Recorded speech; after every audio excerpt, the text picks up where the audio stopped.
औषध घेऊन कंटाळलात का?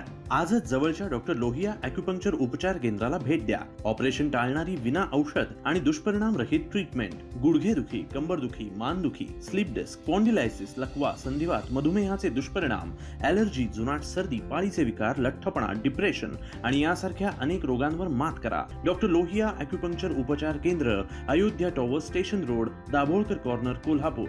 गेळे इथं छत्रपती शिवाजी महाराज महाराजस्व अभियान आणि गेळे येथील शेतकऱ्यांना कबुलातदार गावकर जमीन वाटप समारंभाचं आयोजन करण्यात आलं होतं. माजी मंत्री आमदार दीपक केसरकर, जिल्हाधिकारी तृप्ती थोडमिसे यांच्या उपस्थितीत ग्रामस्थांना सातबाराचं वितरण करण्यात आलं.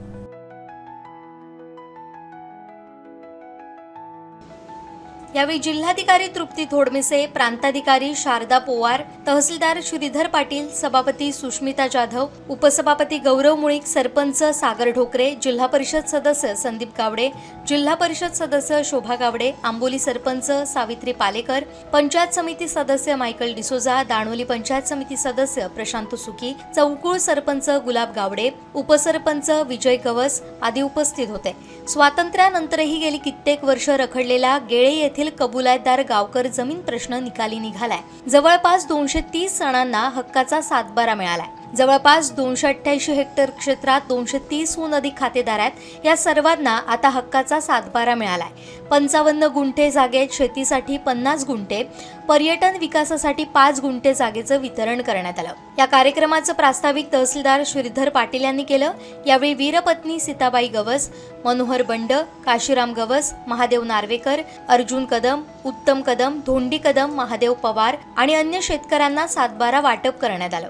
त्यांचे सरपंच सागर ढोकरे, उपसरपंच विजय गवस यांनी स्वागत केलं. यावेळी तातोबा गवस, मनोहर बंड, आनंद गावडे, नितीन गवस, बाळा गवस, आरती गावडे, पीडी गावडे, शशिकांत गावडे यांच्यासह शेतकरी मान्यवर उपस्थित होते. कबुलात गावकर ही संकल्पना फार जुनी आहे. ब्रिटिश काळापासून, संस्थान काळापासून कबुलात गावकर यांनी जे संस्थान होतं त्याच्याकडून कबुलात घेऊन गावातर्फे ते कबुलात घ्यायचे आणि सर्व लोक ते जमिनी करायचे. त्या जमिनी राखण्याचं काम हे गावकर यांनी केलेलं होतं. आणि ज्यावेळी संस्थान चालतं झाल्यानंतर त्या संस्थानामध्ये कबुलात गावकर ही कन्सेप्ट तशीच राहिली आणि त्यांना सगळ्या गावकऱ्यांच्या जमिनीतून पण तो प्रश्न प्रलंबित राहिला. तो वर्षानुवर्षाच्या संघर्षानंतर, प्रशासकीय प्रयत्नानंतर, लोकप्रतिनिधींच्या पाठपुराव्यामुळे 2019 मध्ये त्यामध्ये त्रिसदस्यीय समिती नेमण्यात आली आणि त्या त्रिसदस्यीय समितीमध्ये माननीय जिल्हाधिकारी महोदय, प्रांताधिकारी आणि तहसीलदार यांच्या अहवालानुसार 2023 मध्ये, त्याच्यात 26 जुलै 2023 मध्ये शासन निर्णय झाला की या कबुलात गावकर जमिनी ज्या असणारे शेतकरी आहेत त्यांना समप्रमाणात वाटण्याचा निर्णय झाला. आणि त्याच्यामध्ये सर्व गावकरी, सर्व लोकप्रतिनिधी, प्रशासकीय यंत्रणा यांच्या पाठपुराव्यामुळे कॅबिनेटमध्ये तो ठराव मंजूर झाला आणि त्याचा शासन निर्णय झाला. तर या शासन निर्णय झाल्यानंतर गेळे गावच्या सर्व ग्रामस्थांचं विशेष कौतुक आहे की त्यांनी स्वतःहून पुढाकार घेऊन गावामध्ये सहमतीनं त्यांनी एक नकाशा बनवणे. आमदार महोदय यांच्या अध्यक्षतेखाली जी स्थानिक समिती होती त्या समिती आणि माननीय जिल्हाधिकारी महोदय, त्याचबरोबर सरपंच महोदय गेळेगावचे यांच्या पाठपुराव्यामुळे ही आणि या लोकांच्यामुळे तो नकाशा सर्व प्लॅनिंग करून अप्रूव्ह करून समान वाटपाचा निर्णय झाला. आणि यामध्ये चांगली गोष्ट म्हणजे की ज्या गेळे गावाला समुद्राची व्हॅली आहे, कावळेसाद पॉइंट, तर त्या गेळे गावाच्या कावळेसाद पॉइंटच्या सर्वांना फायदा व्हावा, सर्वांना व्यावसायिक पर्यटनाचं, शाश्वत पर्यटनासाठी प्रत्येक कुटुंबाला 5 गुंठे जमीन ही व्यावसायिक प्रयोजनासाठी देण्याचं आणि शेतीसाठी 50 गुंठे जमीन 269 कुटुंबांना वाटपाचा निर्णय झाला. माननीय जिल्हाधिकारी महोदय यांनी तो वाटपाचा आदेश निर्गमित केला.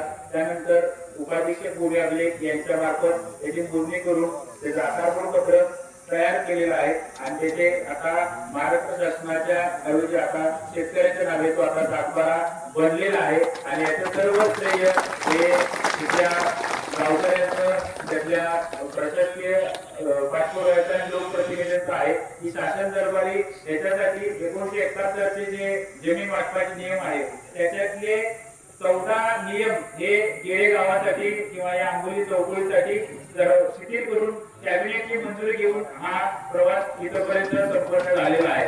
त्यामुळे हे सर्वांचं श्रेय आहे आणि त्याचबरोबर गेळेची जमीन वाटली जाईल.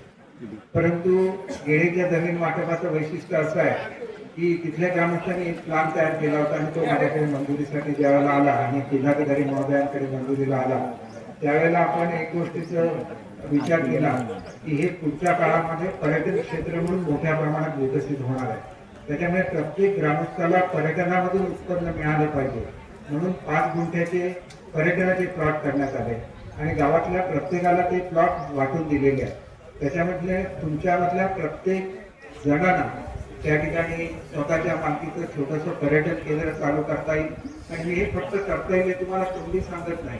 त्याच्यासाठी आवश्यक ती सर्व मदत ही तुम्हाला दिली जाईल. कारण ज्याला आम्ही स्कीममध्ये आमच्या एक अशी स्कीम आहे जी रत्नसिंधू योजना आहे त्याच्यामध्ये की तुम्ही बंगला टाईप जर घर बांधलं आणि त्याचा पर्यटनासाठी वापर केला तर त्याला 50% सबसिडी आम्ही देतो. अशी जवळजवळ 50 घरं आम्ही यापूर्वी जिल्ह्याच्या विविध भागामध्ये मंजूर केलेली आहे. मला वाटतं आपल्या सरकारने तुम्हाला सुद्धा एक मंजूर केलं आहे ना त्याच्यामध्ये पर्यटनाचं एक मंजूर केलेलं आहे. तुम्हाला नाही झालं का की आंबोलीला गेलेला तर झालेलं अंकुश गवत यांना एक झालेला आहे आणि ग्रामपंचायतीनं सुद्धा दिलेलं आहे. चौकूच्या ग्रामपंचायतीला दिलेला म्हणजे त्यांनी स्वतःच्या माध्यमातून सुद्धा पर्यटन केंद्र करावं आणि चौकूला दिलेला आहे आणि त्याच्याचप्रमाणे इतर ग्रामपंचायतींना सुद्धा हा निधी देण्यात येईल जेणेकरून ग्रामपंचायतीमध्ये सुद्धा त्यांना काही सुविधा पर्यटकांसाठी केला पाहिजे. एकंदर तुम्ही बघितलं तर 3 लाख पर्यटक पावसामध्ये आंबोली आणि गेळ्याला येतात. ते येऊन नुसतं निघून जाणं हे योग्य नाही तर त्यांनी इथे राहिलं पाहिजे. त्यांचा फायदा तुम्हाला मिळाला पाहिजे. तुमच्या घरोघरी उत्पन्न वाढलं पाहिजे याच्यासाठी ही स्कीम आहे आणि निश्चितपणे आता एक चांगला आराखडा करत असताना ही जी 5 गुंठ्याचे तुमचे प्लॉट केले त्याच्यावरती जॉगिंग ट्रॅक केलेला आहे, समोर दरी आहे आणि त्याच्याबरोबर लाईट्स लावायची व्यवस्था केलेली आहे. म्हणजे एकंदर सगळ्या सरकारच्या खर्चाने त्याच्याचबरोबर उत्कृष्ट असं ज्याला आपण ॲडव्हेंचर टुरिझम म्हणतो ते सुद्धा वेळेसाठी मंजूर केलेलं आहे.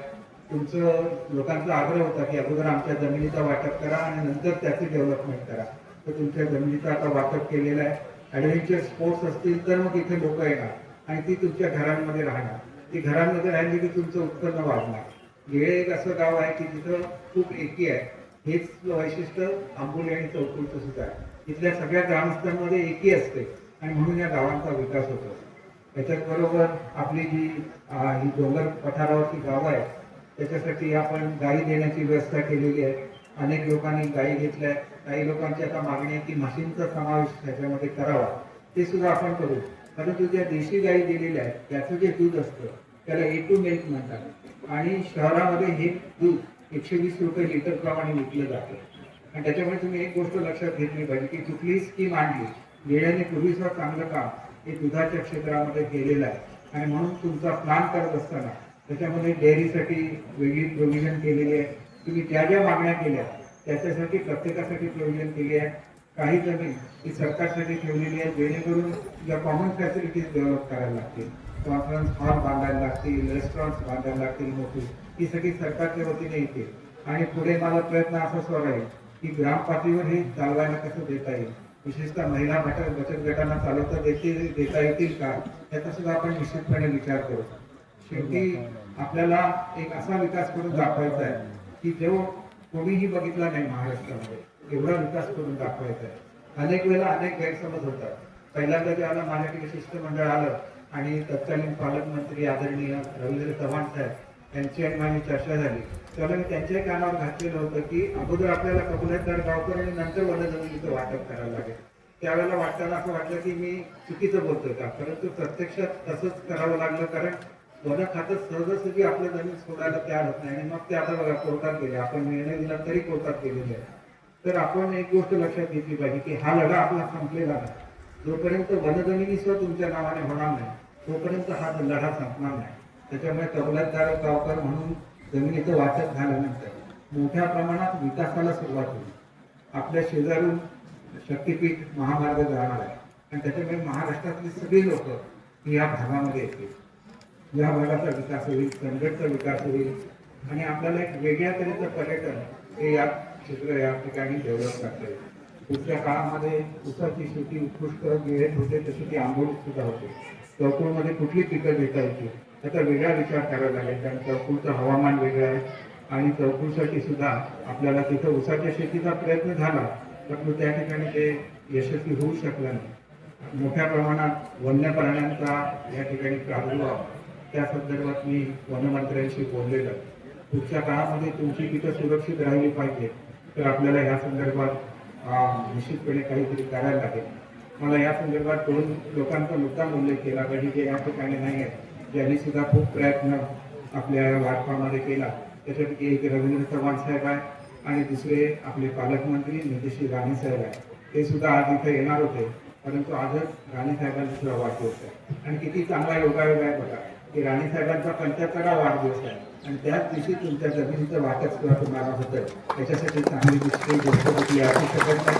त्याच्यामुळे मी राणे साहेबांचं मनापासून त्यांच्या वाढदिवसाच्या निमित्ताने अभिनंदन करतो आणि गेळेगावची एकी अशीच ठेवावी.